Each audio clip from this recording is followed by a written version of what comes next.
बरसात की वो अंधेरी रात। रात के 8 बजे थे। सुरेश ऑफिस में काम कर रहा था। बाहर तूफान के साथ भारी बारिश हो रही थी। सुरेश एक ज़मीन के प्रोजेक्ट पे काम कर रहा था।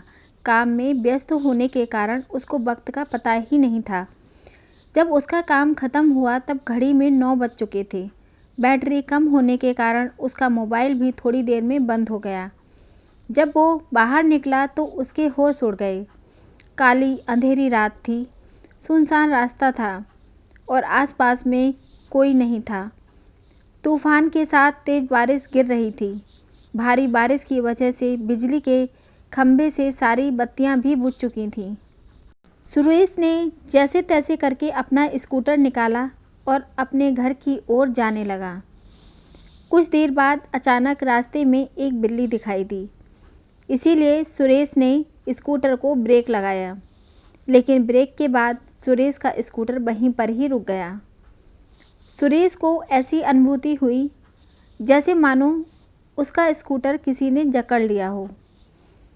सुरेश स्कूटर से उतरा और काफ़ी बार प्रयास किया, लेकिन स्कूटर चालू नहीं हो रहा था। तेज़ बारिश की वजह से सुरेश पूरी तरह से भीग चुका था। ठंड के मारे वह काँप रहा था। अचानक स्कूटर बंद होने से उसकी घबराहट और ज़्यादा बढ़ गई।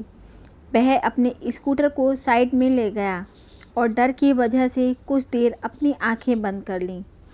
थोड़ी देर बाद उसको एहसास हुआ कि उसके पीठ पर किसी ने हाथ रखा है।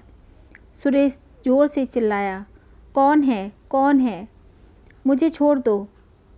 उसने पीछे मुड़कर देखा तो कोई नहीं था। उसने सोचा कि शायद उसका वहम होगा। वह बहुत डर गया था। अचानक उसने बत्ती बुझने और जलने की आवाज़ सुनी और पास में देखा तो उसके स्कूटर की बत्ती जल रही थी और बुझ रही थी। ऐसा कुछ पलों तक चला, फिर बत्ती बुझ गई। सुरेश को कुछ समझ में नहीं आ रहा था कि अब वह क्या करे। वो कुछ हरकत करता उससे पहले ही उसके सामने एक लटकता हुआ सफ़ेद छाता उसको सामने से दिखाई पड़ा। सुरेश ने डर के मारे अपनी आंखें बंद कर लीं, लेकिन वह अपनी आंखों को ज़्यादा देर तक बंद नहीं कर पाया। जब उसने अपनी आंखें खोलीं तो उसके पैरों तले ज़मीन खिसक गई। उसकी नज़रों के सामने एक चुड़ैल थी। उसने सफ़ेद साड़ी पहनी थी। वह डरावनी नज़रों से सुरेश को देख रही थी। फिर उस चुड़ैल ने छाता ज़मीन पर फेंक दिया। सुरेश ने देखा कि बारिश की बूंदें चुड़ैल की साड़ी पर गिरते ही बूंद लाल रंग की हो गई। धीरे धीरे पूरी साड़ी लाल रंग में परिवर्तित हो गई। यह दृश्य देखकर सुरेश भयभीत हो उठा और अपना स्कूटर चालू करने लगा। सौभाग्य से उसका स्कूटर चालू हो गया और वह तेज़ी से अपने घर की ओर बढ़ने लगा। कुछ देर बाद वही चुड़ैल सुरेश के स्कूटर के सामने आ गई। सुरेश स्कूटर को नियंत्रित नहीं कर पाया और स्कूटर एक पेड़ पे जाके टकराया। पेड़ से टकराते ही तुरंत सुरेश की मौत हो गई। अगले दिन सुबह जब कुछ लोगों ने देखा तो पुलिस को बुलाया और लाश को सुरेश के घर वालों को दे दिया और पुलिस ने जांच पड़ताल करके यह बताया कि सुरेश की मौत अकस्मात से हुई। वह तेज़ रफ्तार से स्कूटर चला रहा होगा और नियंत्रण न रहने पर पेड़ से टकराकर उसकी मौत हो गई। सुरेश की मौत के कुछ दिन बाद ऐसी ही तेज़ बारिश हुई जितनी उस रात को हुई थी। सुरेश के दो खास दोस्त थे, रमेश और परेश। वो दोनों सुरेश के साथ ही काम करते थे। रात के 3 बजे थे। रमेश अपने कमरे में सो रहा था। उसको आसमान में बिजली कड़कड़ाने की आवाज़ सुनाई दी। रमेश ने अपना ध्यान सोने पे केंद्रित किया। अचानक उसको ऐसी अनुभूति हुई जैसे किसी ने उसको एक थप्पड़ मारा हो। वह नींद से जाग उठा और आसपास देखने लगा, लेकिन आसपास कोई नहीं था। फिर थोड़ी देर बाद कमरे की बत्ती जलने और बुझने लगी। यह देख रमेश बहुत ज़्यादा घबरा गया और कंबल ओढ़कर सोने का प्रयास कर रहा था। उसने महसूस किया कि उसका कंबल कोई पीछे से खींच रहा है। वह ज़ोर ज़ोर से चिल्लाने लगा, मुझे छोड़ दो, मुझे जाने दो। उसके कुछ देर बाद सब कुछ शांत रहा। फिर अचानक खिड़की अपने आप खुल गई और उसमें से एक हाथ बाहर से अंदर की ओर आया। जिसकी हथेली पर खून ही खून था। उस हाथ ने कसकर रमेश का गला पकड़ा और उसको मौत के घाट उतारकर रस्सी की मदद से पंखे के नीचे लटका दिया। अगले दिन सुबह रमेश का दोस्त परेश जब उसको बुलाने आया तब उसने यह दृश्य देखा और तुरंत पुलिस को सूचना दी।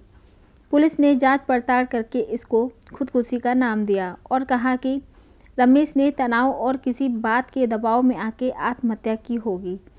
हम आगे इसकी और भी जांच करने की कोशिश करेंगे। अपने दोनों दोस्तों की मौत के बाद परेश बहुत ज़्यादा तनाव में आ गया। उसको मन ही मन यह लगने लगा कि अब तीसरा नंबर उसका है। उसने ऑफिस जाना भी बंद कर दिया। कुछ दिनों उसने अपने आप को अकेले में रखा, यहाँ तक कि वह अपने परिवार के लोगों से भी ज़्यादा बात नहीं करता था। कुछ दिनों बाद उसको लगा कि अब खतरा टल चुका होगा। तब वह अपनी पत्नी के साथ दूसरे शहर घूमने चला गया।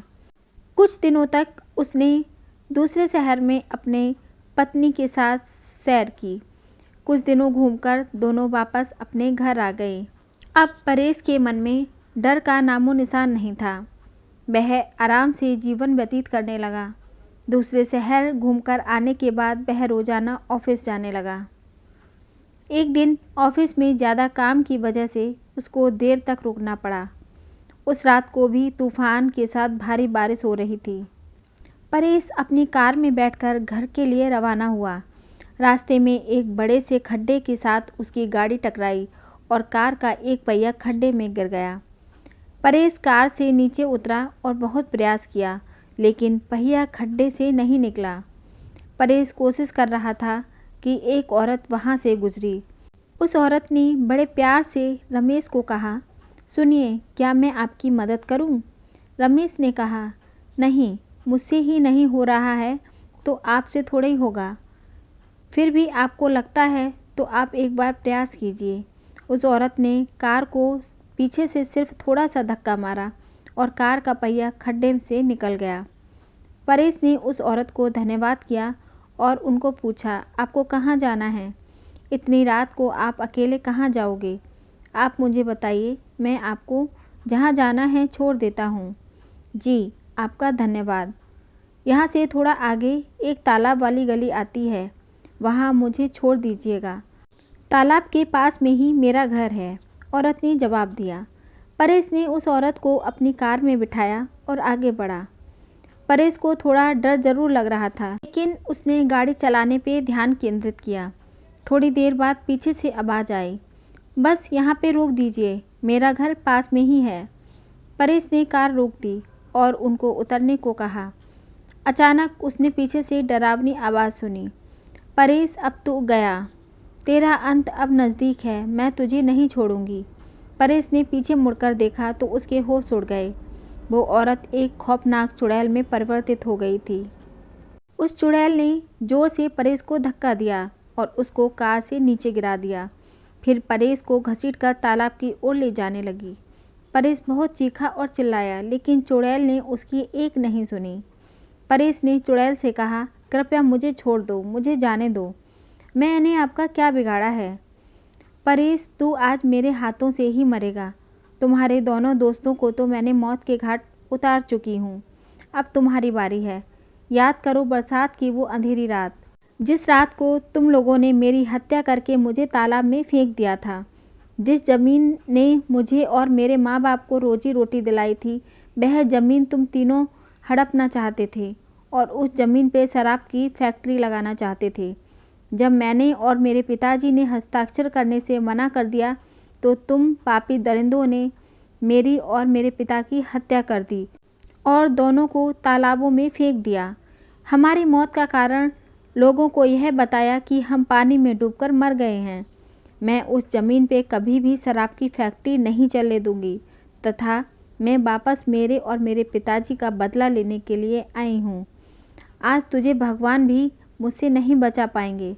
यह कहकर चुड़ैल ने जोर से धक्का दिया और परेश को तालाब में गिरा दिया और पानी में डूबकर उसकी तुरंत ही मौत हो गई। फिर चुड़ैल अदृश्य हो गई। दूसरे दिन किसी ने परेश की लाश को पानी में बहते हुए देखा तो तुरंत पुलिस को संपर्क किया। पुलिस ने जांच करके उसकी लाश उसके परिवार को दे दी तथा मौत का कारण यह बताया कि उसकी मौत पानी में डूबकर हुई है।